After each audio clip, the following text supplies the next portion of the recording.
1.5 পাউন্ডের একটি chocolate overloaded কেকের ডেকোরেশন করব। এই কেকটাকে কিন্তু আমি অনেকটাই ফ্ল্যাট করে করেছিলাম যাতে বেশ কয়েকজন মানুষ খেতে পারে।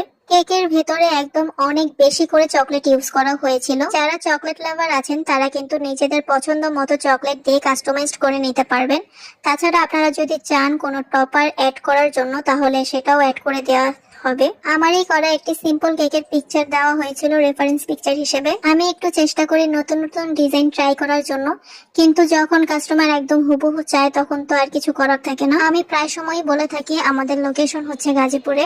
গাজীপুরের বাইরে আমরা ডেলিভারি দেই না। কিছু কিছু ক্লায়েন্ট আছে, ওনাদেরকে যদি লোকেশন জিজ্ঞাসা করি তাহলে তারা নানা রকম তালবাহানা শুরু করেন, বলতে থাকে কেন লোকেশন জিজ্ঞাসা করেন, আগে প্রাইস বলেন, যেদিন নিব ওই দিন বলবো, মানে নানা রকম তাদের কথাবার্তা থাকে। কেন ভাই, আপনি কি মনে করেন আপনি লোকেশন বললেই আমি কেক পাঠাই দেবো অ্যাডভান্স ছাড়া?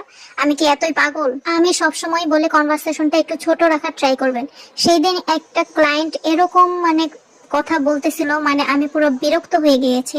তারপরেও আমি যথেষ্ট ধৈর্য ধরে তার সাথে কথা বলেছিলাম। আমি তাকে বোঝানোর ট্রাই করেছি অনেকবার, তাও তিনি বারবার এক কথাই বলতেছিলেন যাই হোক, এবং প্রচুর পরিমাণে দামাদামি করতেছিল। আমি চাইতেছিলাম না ওনার সাথে কথা বলতে, কিন্তু উনি বারবারই নক দিচ্ছিলেন।